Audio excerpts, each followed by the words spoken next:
আচ্ছা, আজকে আমাদের যে ক্লাসটা এটা খুবই গুরুত্বপূর্ণ একটা ক্লাস। প্রত্যেকটা ক্লাসই গুরুত্বপূর্ণ। আসলে যেভাবে আমরা আপনাদেরকে পড়াচ্ছি, আপনাদেরও উচিত সেইভাবেই পড়াটা নেওয়া এবং সেইভাবে পড়াটা পড়া। বুঝতে পারছেন?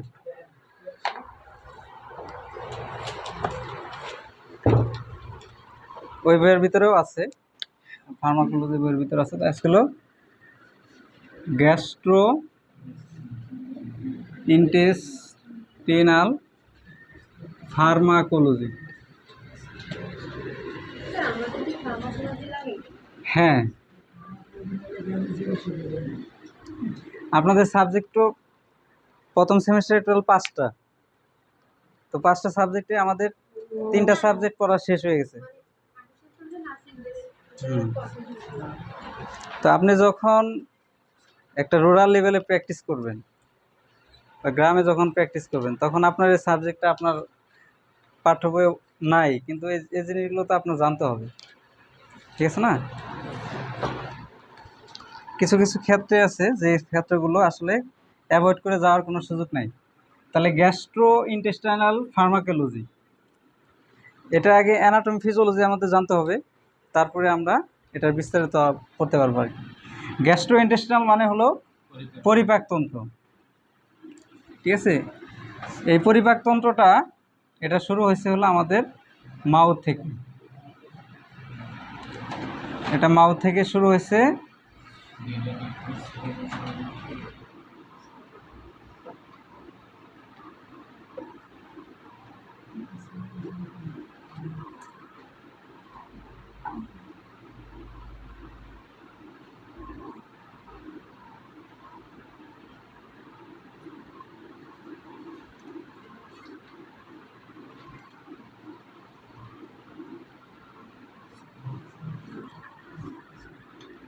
এটা হচ্ছে আমাদের মাউথ, আর এটা হচ্ছে আমাদের রেকটাম। ঠিক আছে? রেকটাম, তারপরে অ্যানাস।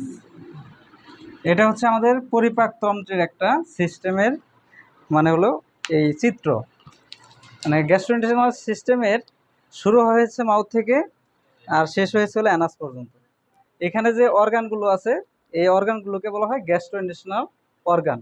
যেমন মাউথ, তারপর আছে oral cavity, oesophagus, stomach, small intestine, এই মাঝখানে যেটা, আর এটা হচ্ছে লার্জ ইন্টেস্টাইন। তো এই সিস্টেমে যে সকল ড্রাগ কাজ করবে, সেই ড্রাগগুলোর নাম আমরা আলোচনা করব।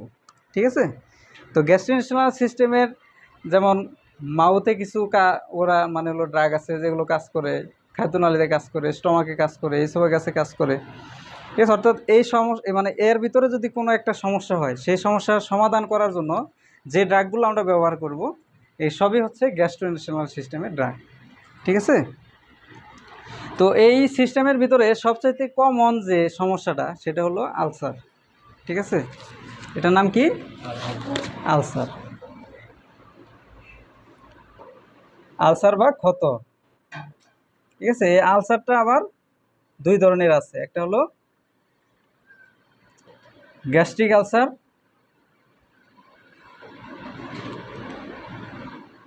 আর একটা হচ্ছে ডিউডেনাল আলসার।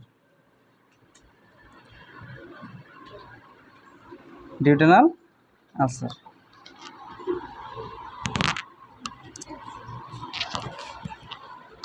আচ্ছা, এই গ্যাস্ট্রিক আলসার এবং ডিউডেনাল আলসার এটা হয় মূলত হচ্ছে আমাদের এই স্টমাকের ভিতরে। ঠিক আছে? এটা হলো স্টমাক বা পাকস্থলী, আর এটা হচ্ছে হলো ডিউডেনাম। স্টমাকের ভিতরে যদি আলসার হয়, এটার নাম হলো গ্যাস্ট্রিক আলসার। আর যদি আলসারটা স্টমাকের পরে এখান থেকে নিয়ে এই যে এই পর্যন্ত যে পার্টটা, এই পুরো অংশটা, ঠিক আছে, এটার নাম হচ্ছে ডিউডেনাম। এখানে যদি আলসার হয়, এটার নাম হলো ডিউডেনাল আলসার।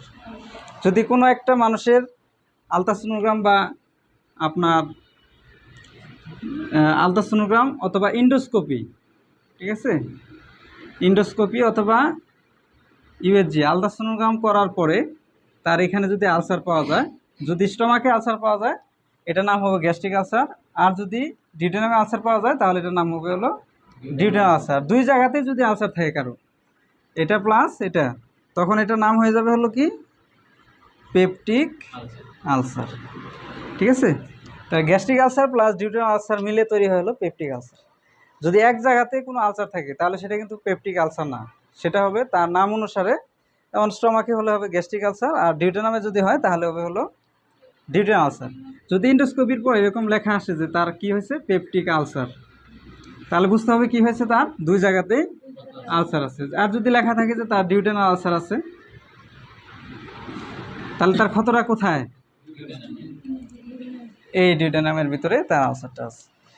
এই আলসারটা মূলত কেন হয়?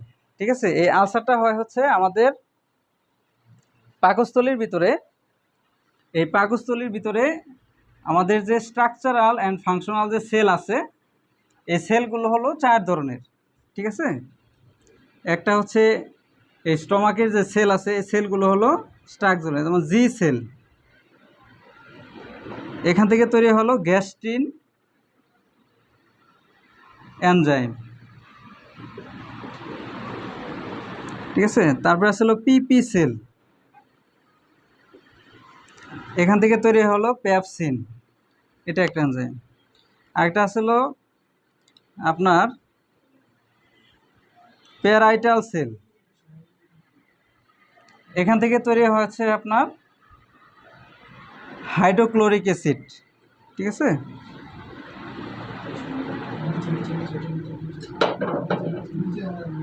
আর এটা আসলে মিউকোসাল সেল, এখান থেকে তৈরি হচ্ছে হলো মিউকাস বা রস।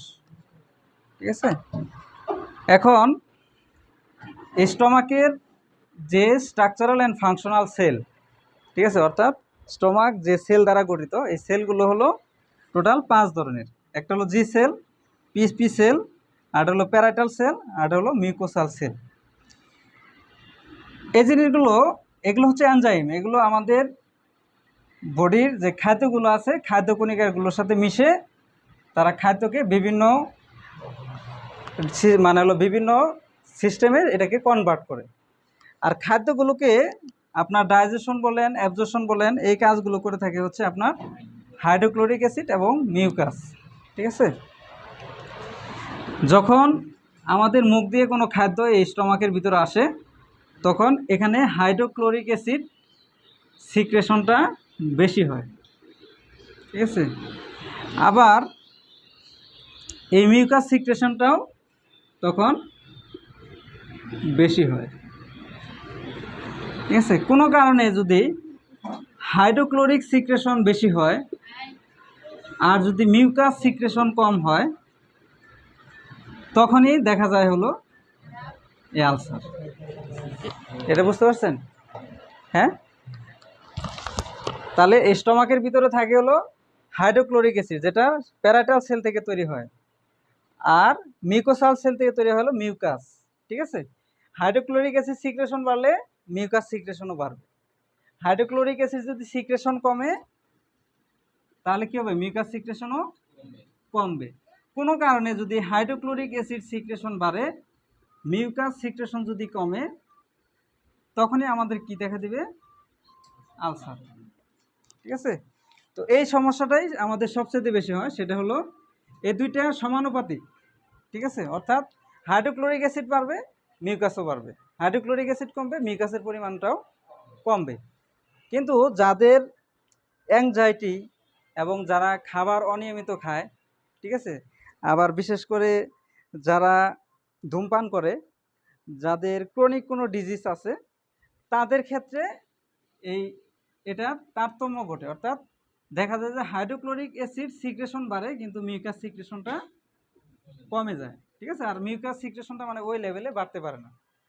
তখন এই হাইড্রোক্লোরিক অ্যাসিডগুলো কি করে? আমাদের স্টমাকের গায়ে গা তৈরি করে, এটার কারণে মূলত এই আলসারটা তৈরি হয়। ঠিক আছে,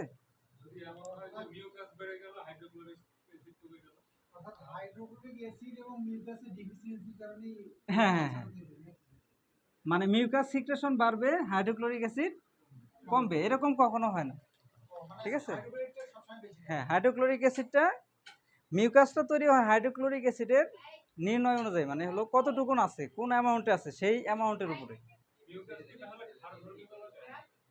হ্যাঁ, মিউকাস, মিউকাসটা হচ্ছে এটা এক ধরনের রস যেটাকে আপনার হাইড্রোক্লোরিক অ্যাসিডকে নিউট্রালাইজেশন করে। হ্যাঁ, ক্ষার, হ্যাঁ। এটা হচ্ছে আপনার অম্লীয় আর এটা হচ্ছে আমাদের ক্ষারীয়, ঠিক আছে। তো এই সমস্যাটা হয়ে থাকে আর কি।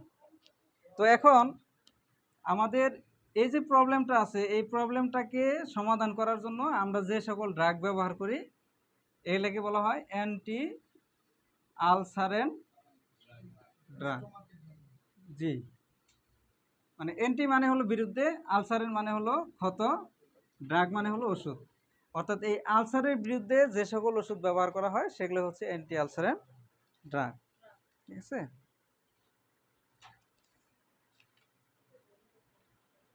তাছাড়াও আমরা আরেকটা ওষুধ ব্যবহার করি সেটা হলো অ্যান্টাসিড। অ্যান্টাসিড, ঠিক আছে। এই অ্যান্টাসিডটা এটা কিন্তু কোনো অ্যান্টি আলসারেন্ট ড্রাগ না, ঠিক আছে। কিন্তু অ্যান্টাসিডটা কি, এটা এক ধরনের ক্ষারীয় পদার্থ, ঠিক আছে, যেটা আমাদের হাইড্রোক্লোরিক অ্যাসিড নিউট্রেশন মানে হলো সিক্রেশনটাকে কি করে, নিউট্রালাইজেশন করে, ঠিক আছে। তাহলে আমরা শুরুতে অ্যান্টাসিড সম্বন্ধে পড়ি, পরে আমরা অ্যান্টি আলসারেন্ট ড্রাগ সম্বন্ধে আলোচনা করব, ঠিক আছে।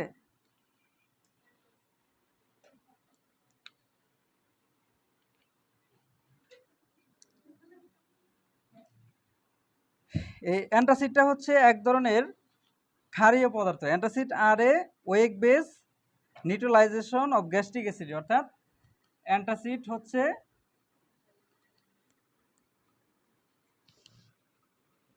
এক ধরনের ক্ষারীয় পদার্থ যাহা আমাদের হাইড্রোক্লোরিক অ্যাসিড সিক্রেশন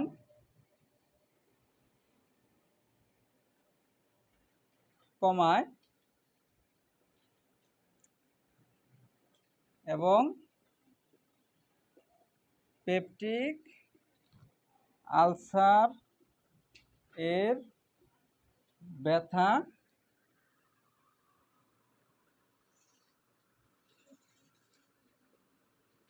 নিরাময় করে, ঠিক আছে।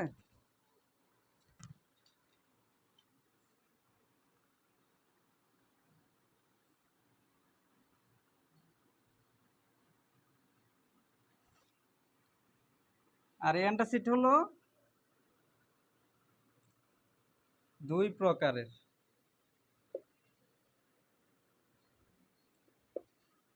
একটা হলো সিস্টেমিক অ্যান্টাসিড,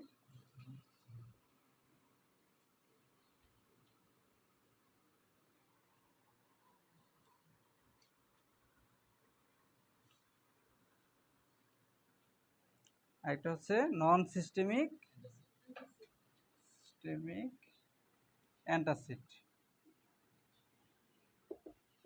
সিস্টেমিক অ্যান্টাসিড, ঠিক আছে, এটা হচ্ছে কি, সিস্টেমিক অ্যান্টাসিডটা হচ্ছে, হ্যাঁ, that are the drug which are after lowering the neutralization gastric acidity are absorbed in the systemic circulation।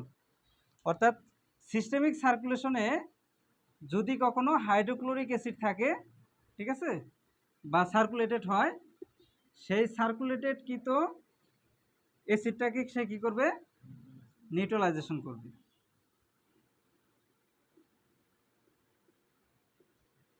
ঠিক আছে। আর লোকাল অ্যান্টাসিড যেটা নন সিস্টেমিক অ্যান্টাসিড, এটা হচ্ছে স্থানীয়ভাবে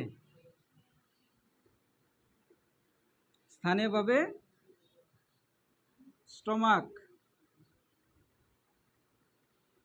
এবং নির্দিষ্ট একটা জায়গায় কাজ করবে, ঠিক আছে। অর্থাৎ অ্যান্টাসিড হলো দুই ধরনের, একটা হলো সিস্টেমিক অ্যান্টাসিড আর হলো নন সিস্টেমিক অ্যান্টাসিড। সিস্টেমিক অ্যান্টাসিড হলো আমাদের সার্কুলেশনে যদি আমাদের এই গ্যাস্ট্রিক অ্যাসিডিটি থাকে সেটাকে নিউট্রালাইজেশন করে, ঠিক আছে, যেমন ব্লাডের মাধ্যমে যখন এই হাইড্রোক্লোরিক অ্যাসিডটা যখন ব্লাডের মাধ্যমে যায়, এটা যখন সমস্ত শরীরে যখন ছড়ায়, তখন সেটাকে সে নিউট্রালাইজেশন করে, সেটাকে বলা হয় সিস্টেমিক অ্যান্টাসিড। আর লোকালি মনে করেন পেপটিক আলসার, মানে স্টমাকের ভিতরে যদি হাইড্রোক্লোরিক অ্যাসিডের পরিমাণটা বেড়ে যায়, ওই জায়গাতে কি করে এই অ্যাসিডটাকে নিউট্রালাইজেশন করে, এটা হলো নন সিস্টেমিক অ্যান্টাসিড। আর আমরা যে সকল অ্যান্টাসিডগুলো ব্যবহার করি সিরাপ বা ট্যাবলেট আকারে, সেগুলো সবই হচ্ছে কি নন সিস্টেমিক অ্যান্টাসিড। যেমন এই অ্যান্টাসিডগুলোর মধ্যে মেজর যে অ্যান্টাসিডগুলো আছে সেগুলো হচ্ছে আপনার অ্যালুমিনিয়াম হাইড্রোক্সাইড, ঠিক আছে, তারপরে আছে হলো আপনার ম্যাগনেসিয়াম,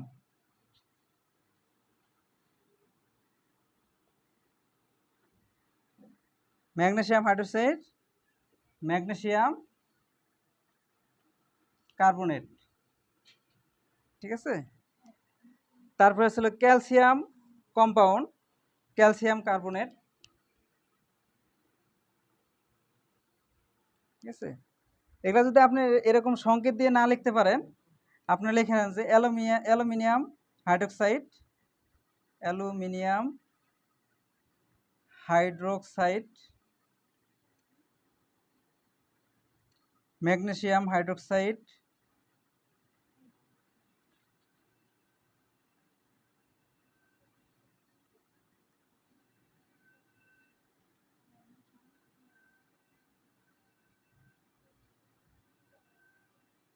সোডিয়াম বাইকার্বনেট,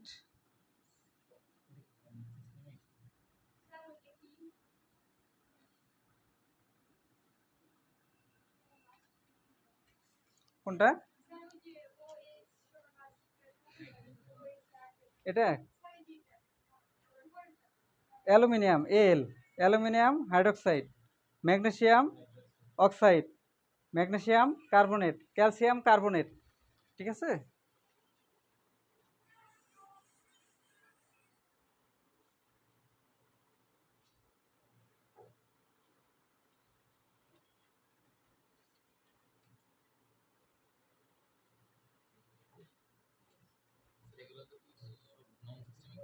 নন সিস্টেমিক।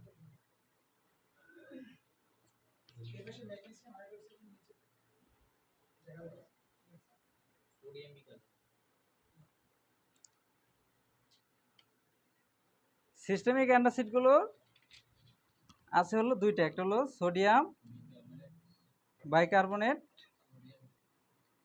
আর হলো সোডিয়াম কার্বনেট, না, সোডিয়াম বাইকার্বনেট আর হলো সোডিয়াম কার্বনেট, এগুলো হলো সিস্টেমিক অ্যান্টাসিড, ঠিক আছে। কোনটা? না না, সোডিয়াম CO3, ঠিক আছে, সোডিয়াম কার্বনেট আর সোডিয়াম বাইকার্বনেট, ঠিক আছে। আচ্ছা, এখন এটা এবং এটার মধ্যে ডিফারেন্স কি? ডিফারেন্সটা হলো এটা হলো নন অ্যাবজর্বেবল, ঠিক আছে, এটা আমাদের কখনো রক্তে অ্যাবজর্ব হয় না, ঠিক আছে। আর এই অ্যান্টাসিড যেটা আছে এটা আমাদের রক্তে অ্যাবজর্ব হয়, ঠিক আছে। এগুলো আমাদের কুইকলি কাজ করে, অর্থাৎ দেওয়ার সাথে সাথে এগুলো ব্লাডে যায় এবং ব্লাডে যে দেওয়ার সাথে সাথেই কাজ করে। এগুলো আমাদের লো লেভেলে কাজ করে থাকে। নন সিস্টেমিক যে অ্যান্টাসিডগুলো এগুলো লো লেভেলে কাজ করে, আর এগুলো দ্রুত কাজ করে, হ্যাঁ দ্রুত সময় লাগে। এগুলো অ্যাবজরাবল আর এটা হচ্ছে নন অ্যাবজরাবল, ঠিক আছে। আর এটার কমনলি একটা সাইড এফেক্ট আছে, সেটা হলো ডায়রিয়া অ্যান্ড কনস্টিপেশন, ঠিক আছে। মানে হলো নন সিস্টেমিক যে অ্যান্টাসিডগুলো এগুলো আমাদের প্রধান সমস্যা হলো এগুলো খাইলে অনেকে ডায়রিয়া হয়, আবার অনেকের কনস্টিপেশনও হয়, মল শক্ত হয়ে যায়। কিন্তু এটার সাইড এফেক্টটা খুবই কম, ঠিক আছে। সিস্টেমিক অ্যান্টাসিডের প্রডিউস এ বেস অ্যাবনর্মালিটি মেটাবলিক অ্যালকালোসিস, এটার ওইরকম কোনো সাইড এফেক্ট নাই, কিন্তু অ্যালকালোসিস অর্থাৎ আমাদের বডিতে মানে হলো অ্যালকালোসিস তৈরি করতে পারে, ঠিক আছে, এটাই হচ্ছে এটার সাইড এফেক্ট। তাহলে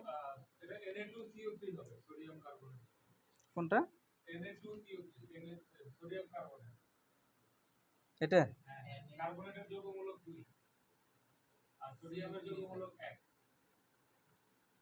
তাহলে হয়তো বইয়ে ভুল থাকতে পারে, ঠিক আছে। হুম, আচ্ছা যাই হোক, ওটা তেমনটা বিষয় না, আপনারা এটা মনে রাখেন তাহলেই হবে। হ্যাঁ, তাহলে অ্যান্টাসিড কাকে বলে আর অ্যান্টাসিড কত প্রকার? তাহলে অ্যান্টাসিড হচ্ছে এক ধরনের ক্ষারীয় পদার্থ যেটা আমাদের হাইড্রোক্লোরিক অ্যাসিড সিক্রেশনটাকে কী করে, নিউট্রালাইজেশন করে, এবং যদি পেপটিক আলসার হয় সেই ব্যথাটাকে নিরাময় করে, ঠিক আছে। আর অ্যান্টাসিড হলো দুই ধরনের, একটা সিস্টেমিক আর একটা হচ্ছে নন সিস্টেমিক।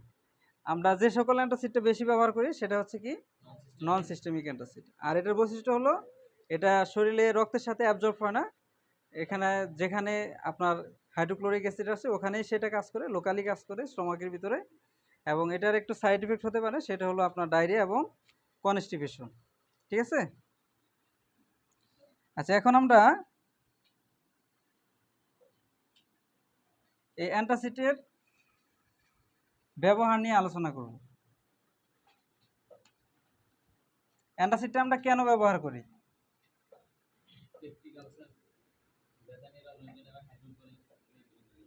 হ্যাঁ, এটা কিন্তু কখনোই আলসার নিরাময় করবে না, অর্থাৎ যদি স্টমাকের ভিতরে যদি কখনো আলসার হয়, এই কখনোই কি করবে না, আলসারটাকে নিরাময় করবে না। তাহলে ইন্ডিকেশন অফ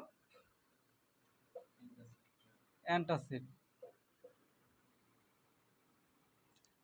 একটা হচ্ছে কি আপনার রিফ্লাক্স ইসোফ্যাগাইটিস, ইসোফ্যাগাইটিস, ঠিক আছে। জলিঞ্জার ইলোশন সিনড্রোম, ঠিক আছে। 3 নম্বরে হলো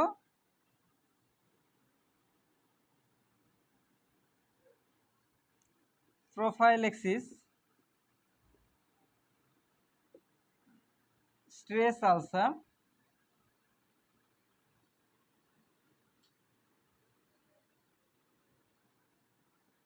and GIT bleeding. GIT bleeding, GIT মানে হলো গ্যাস্ট্রো ইন্টেস্টিনাল ট্র্যাক্ট।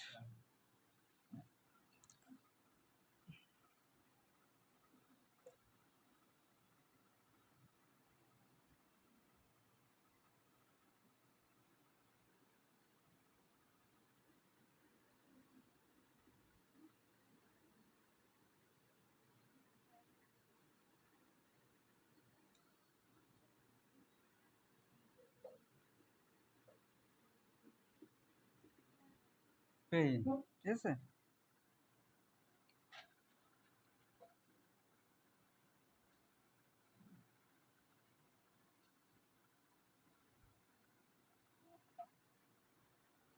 ডোজটা হচ্ছে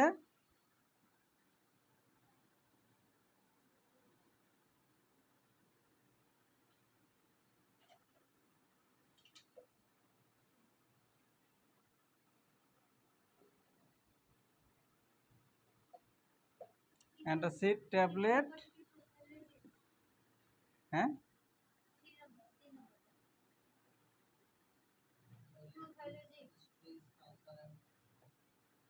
prophylaxis 30 minute after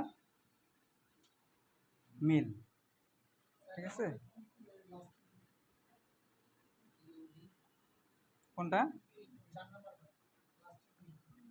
neutralisation of peptic ulcer disease pain, ঠিক আছে, PAIN। তো এটা হচ্ছে তার indication, 30 minute after mill, daily 3 Times a day, ঠিক আছে। মানে প্রতিদিন 3 বার করে খেতে হবে, সকাল দুপুর রাত। খেতে হবে কখন? খাবার পর, খাবার পর আফটার মিল, খাবার আধা ঘন্টা পর, ঠিক আছে। তো বাংলা লিখে রাখেন, খাবার 30 মিনিট পর খেতে হবে দিনে 3 বার। ঠিক আছে, তাহলে এটার যে ইন্ডিকেশন বা ব্যবহার, সেই ব্যবহারগুলোর মধ্যে আসলে রিফ্লেক্স ইসোফ্যাগাইটিস। রিফ্লেক্স মানে হলো পুনরায় উজ্জীবিত হওয়া, অর্থাৎ আমাদের স্টমাকের ভিতরে আপনার ইসোফ্যাগাসের ভিতরে কী হয়, অনেক সময় জ্বালা যন্ত্রণা হয়। সেই জ্বালা যন্ত্রণা যদি আপনার মুখে চলে আসে, ঠিক আছে, এই আপনার খাদ্যনালী থেকে যদি আপনার পেটের ভিতরে চলে যায়, এটাকে বলা হয় রিফ্লাক্স ইসোফ্যাগাইটিস। ইসোফ্যাগাইটিস মানে হলো খাদ্যনালীর প্রদাহ। ঠিক আছে, তাহলে খাদ্যনালীর প্রদাহ হলে কি হয়, আপনার এই জ্বালা যন্ত্রণা দেখা যায় মুখে চলে আসে, আবার মুখ থেকে পেটে চলে যায়, এটা হলো রিফ্লাক্স ইসোফ্যাগাইটিস। জলিঞ্জার elation syndrome. ঠিক আছে, সিনড্রোম মিনস এটা হলো অনেকগুলো সিমটমের একটা সমষ্টি, সিমটম এবং সাইন। ঠিক আছে, সবসময় মনে রাখবেন, সাইন মানে হলো একটা সমস্যা, আর সিনড্রোম মানে কি অনেকগুলো সাইনের সমষ্টি। ঠিক আছে, এটা হলো সিনড্রোম।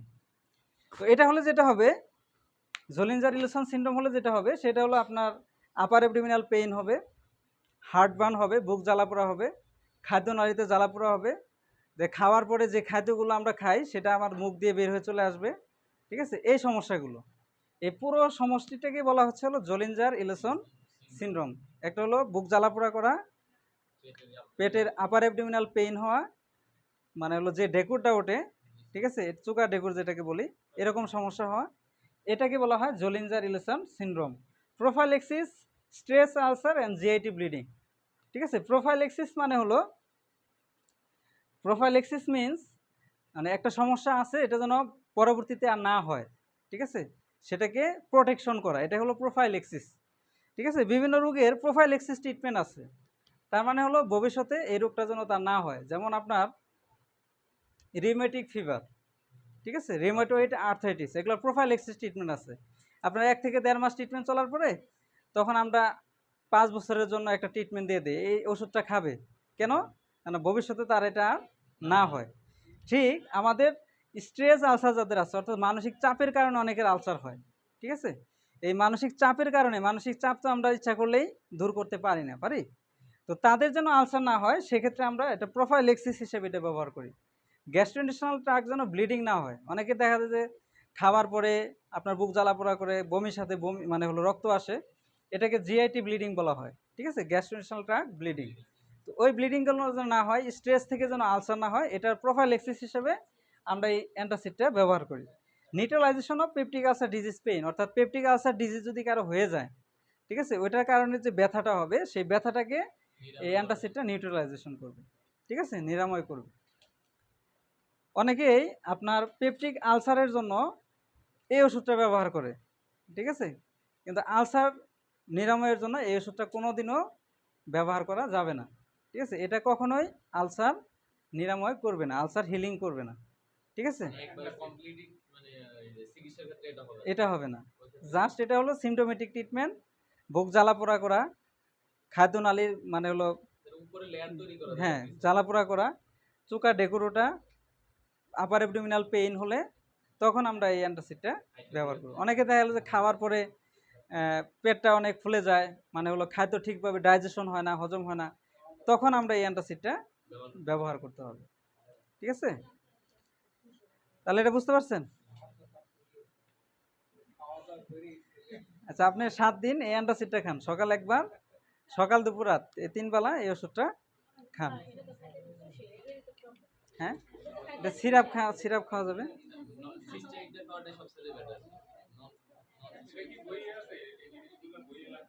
হ্যাঁ, আমাদের বইও লেখা আছে। বইটা বের করুন তো। হ্যাঁ হ্যাঁ, প্যান্টোরিক্স প্রেগনেন্সি মহিলাদের, এটা যে কেউ খাইতে পারে। ঠিক আছে, কিন্তু প্রেগনেন্সি মহিলাদের জন্য প্যান্টোপ্রাজলটা সেফ। ঠিক আছে, ওটা আমরা একটু পর আলোচনা করতেছি। এই যে আমাদের বইয়ের ভিতরে আছে অ্যান্টাসিড কাকে বলে, অ্যান্টাসিড কয় ধরনের। ঠিক আছে, বাজারে যে অ্যান্টাসিডগুলো আছে সেই অ্যান্টাসিডগুলোর নাম কী নামে পাওয়া যায় সেগুলো দেওয়া আছে এখানে, যেমন অ্যান্টানিল, অ্যাবোলিট এবং অ্যান্টাসিড, এই সিরাপ। ঠিক আছে, এটা ট্যাবলেট প্লাস সিরাপ, এই নামে এটা পাওয়া যায়। বুঝতে পারছেন? বই এটা বাংলা করে দেওয়া আছে খুব সুন্দরভাবে, আপনারা যদি পড়েন আরও ভালো করে বুঝতে পারবেন। এখন হচ্ছে আলসার প্রতিরোধের ওষুধ, ঠিক আছে, অ্যান্টি আলসারেন ড্রাগ। কি আছে? Anti ulcerant drug.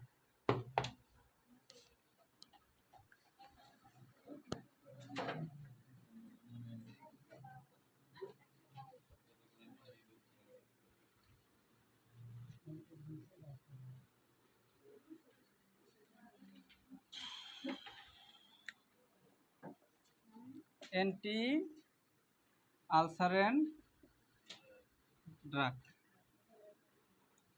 তাহলে অ্যান্টি মানে আমরা কি বললাম? অ্যান্টি মানে হলো বিরুদ্ধে। অ্যান্টি মানে হচ্ছে কি? বিরুদ্ধে। তাহলে আলসারের বিরুদ্ধে, অর্থাৎ পাকস্থলীর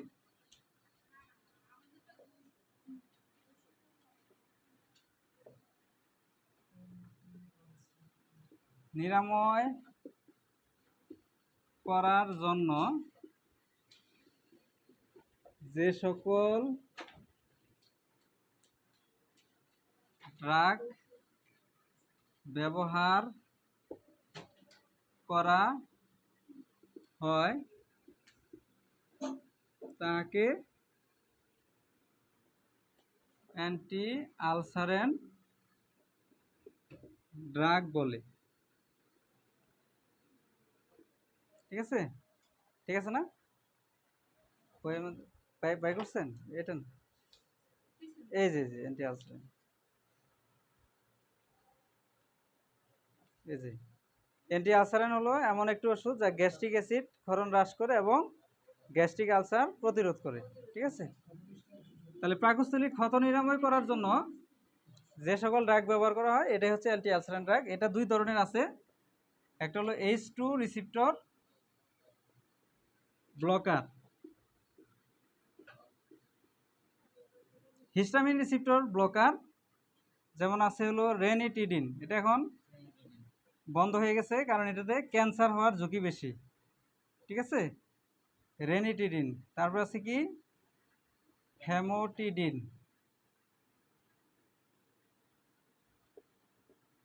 নিজাটিডিন। সিমেটিডিন।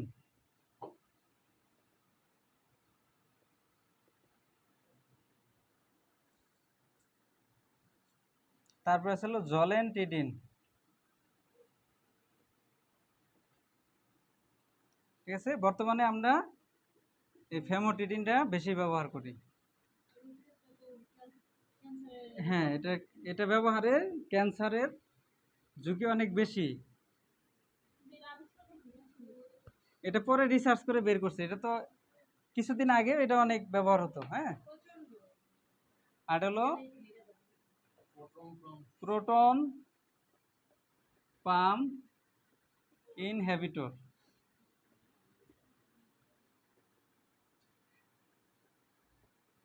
প্যান্টোপ্রাজল।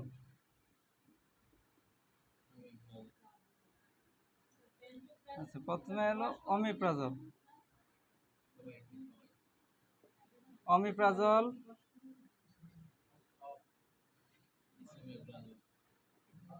প্যান্টোপ্রাজল,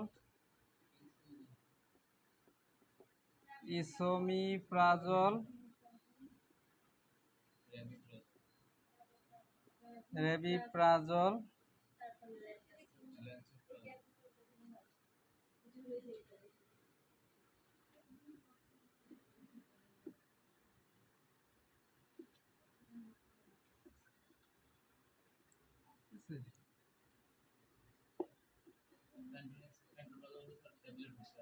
ট্যাবলেটও আছে। হ্যাঁ, ইসোমিপ্রাজল ক্যাপসুলও আছে। ক্যাপসুল ইসোনিক্স।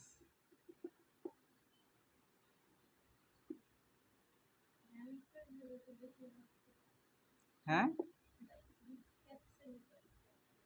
র্যাব 20। তারপরে আছে ল্যান্সোপ্রাজল। ল্যান্সোপ্রাজল।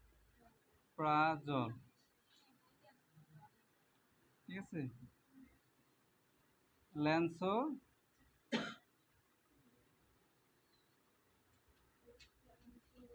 20। ডেজল্যান্সোপ্রাজল,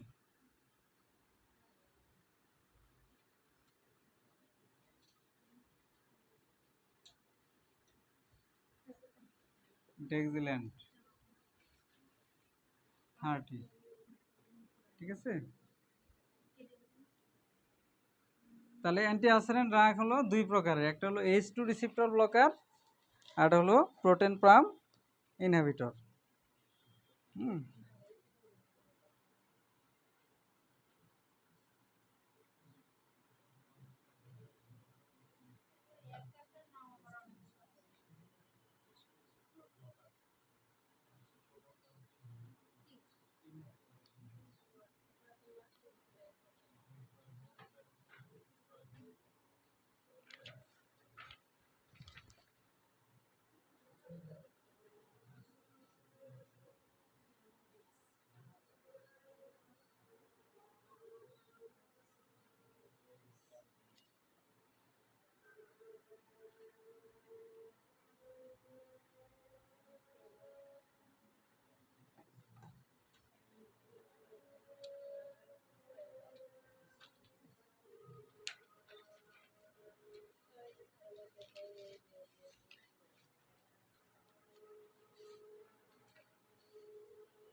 যেটা উঠাইছেন